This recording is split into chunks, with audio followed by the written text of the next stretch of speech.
दलित panther या संघटनेचा आज 53वा वर्धापन दिवस आहे। खरं तर 1972 मध्ये स्थापन झालेली संघटना राज्यभरातील दीनदलितावरती ज्या ठिकाणी अन्याय अत्याचार होत होता त्या ठिकाणी ही संघटना सर्वप्रथम पोहोचायची आणि त्या ठिकाणी दलितांचं सांत्वन करून त्यांच्यावर ज्या ठिकाणी अन्याय अत्याचार झालाय त्या विरोधात लढा द्यायची। खरं तर या सगळ्या संघटनेमध्ये आपण पाहिलं खासदार रामदास आठवले, नामदेव डेसाळ, प्राध्यापक अरुण जावळे याचबरोबर दलित संघटनेचे अनेक पदाधिकारी त्यावेळेस काम करत होते आणि या संघटनेचा आज पण जो वारसा आहे तो यशवंत नडगम चालवत आहेत। खरं तर यशवंत नडगम हे पुण्यासारख्या शहरातील एका ठिकाणी राहून राज्यभरामध्ये ते पोहोचतात, त्या ठिकाणी दलित वरती अन्याय अत्याचार होतो त्या ठिकाणी त्यांचं सांत्वन करतात। आपण थेट त्यांच्याशी बातचीत करूयात।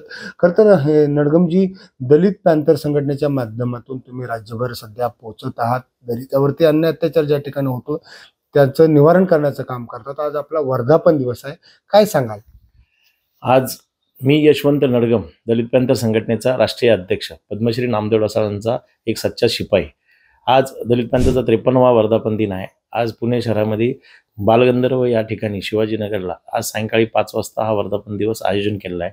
त्या वर्धापन दिवसांना पॅंथर स्टाईलमध्ये जे वर्षभर काम केले, जिथं जिथं तुम्ही बघाल, आज मराठवाड्यातून म्हणा, मी नागपूरवरनं समता सैनिक दलचे ज्यांनी गेले 45 वर्ष समता सैनिक दलासाठी ज्यांनी कार्य केलं ते राष्ट्रीय अध्यक्ष इंगळे, त्यांचे उपाध्यक्ष रामटेके, अनिल रामटेके, अशा सर्व वंचित ज्यांना समाजाच्या एक सत्कारापासून वंचित आहे अशा लोकांना मी पॅंथर स्टाईल, कारण ते गाडो खेडोपाडी आज जातात आहे। आज तुम्ही बघाल तर तुम्ही गोंदिया, परत तुम्ही बघाल नागपूर, तुम्ही बघाल तिथं नक्षलवादी एरिया, अशा एरियामध्ये गाव तिथं समता सैनिक दलाच्या शाखा टाकतात, महिलांसाठी लाठीकाठी कराटे शिकवतात, पुरुषांना महिलांना आत्मसंरक्षणासाठी ती धडे शिकवणारी ही ओरिजिनल कार्यकर्ते। जसे पॅंथर स्टाईल, जसं पद्मश्री नामदेव डेसाळ लाठीकाठी शिकवायचे, दांडपट्टा शिकवायचे, अशा प्रकारे काम करणाऱ्यांना मी आज पॅंथर रत्न पुरस्काराने पुरस्कारित करणार आहे। आजही तुम्ही बघाल तर सोलापूर जिल्ह्यामध्ये, आज लातूर सारख्या मराठवाड्या जिल्ह्यामध्ये, औरंगाबादमध्ये, आज धाराशिवमध्ये आजही महिलांवर मुलींवर अन्याय अत्याचार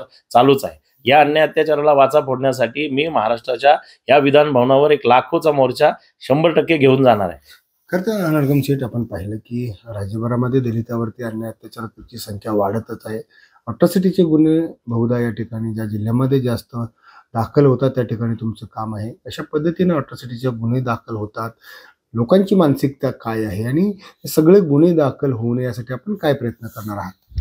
आज ताजी घटना सांगतो। आज सासवड सारख्या ठिकाणी एक पारधी समाजाला तिच्या महिलेवरती म्हणजे बायकोवरती अत्याचार करतात आणि भर कोर्टामध्ये धमकी देतात की तुला आज जीव मारू, आणि त्याच सुटल्यानंतर आल्या लगेचच त्या माणसाला उचलून घेऊन जाऊन किडनॅपिंग करून जीव मारतात। तरी ते आरोपी अजून पण फरार आहेत आणि सासवड सारख्या ठिकाणी आज पुणे शहरात लगतच आहे, तर तिथले अजून प्रमुख आरोपी अजून अटक होत नाहीत। त्या ठिकाणी पॅंथरनी ती डेड बॉडी पोलीस स्टेशनमध्ये थेट नेली कार्यकर्त्यांनी। जोपर्यंत न्याय मिळत नाही, आरोपीला अटक करत नाही, तोपर्यंत आम्ही ती डेड बॉडी घेऊन जाणार नाही। अशा प्रकारे काम करणारी आज बी हे पॅंथर झाल संघटना आहे माझी। मी आज पद्मश्री नामदेव डेसाळांच्या पावलावर पाऊल देऊन काम करत आहे। आजही तुम्ही पाहिलं असन, सुशिक्षित बेकारांना आजही नोकऱ्या नाही। आज AI जे आहे ते 5 परदेशातून टेक्नॉलॉजी बंद होणार आहे, आजही लाखो बेरोजगार होणार आहे। तेही परत भारतात आल्यानंतर त्यांना नोकऱ्या कोण देणार? सुशिक्षितांच्या बेकारीसाठी एकतर सुशिक्षित झाल्या एम्प्लॉयमेंट नाव नोंद झाल्या त्याला सुशिक्षित बेकार भत्ता मिळाला पाहिजे, किंवा शासनाने त्यांना ताबडतोब शासन दरबारी नोकरीला घेतलं पाहिजे। आजही त्या मागणीसाठी आम्ही लाखोंच्या युवतींच्या संघटन करत आहेत। गाव तिथं, तालुका तिथं शाखा करत आहे। लवकरात लवकर लाख लोकांचा धडक मोर्चा हा आम्ही मुख्यमंत्र्याच्या बंगल्यावर घेणार आहोत।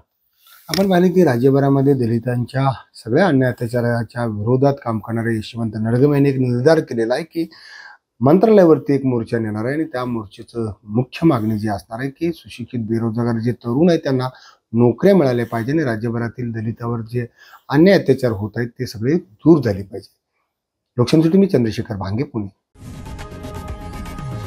लोकशाही मराठी ऐका, पहा, जागरूक रहा।